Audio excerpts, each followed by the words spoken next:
So, tatikam hati de ujung kato, kaki nan salah talangkahkan, tangan nan salah talayangkan, mato nan salah mancaliak, talingo nan salah mandanga. Nyampang ku ado parangai nan kurang pado tampeknyo, mohon maaf nan sagadang-gadangnya.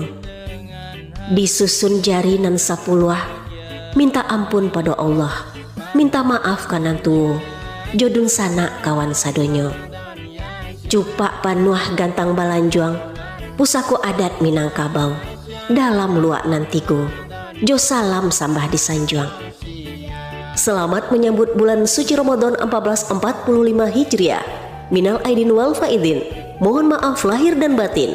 Semoga amal ibadah puasa kita diterima oleh Allah Subhanahu wa Ta'ala. Amin ya Rabbal Alamin.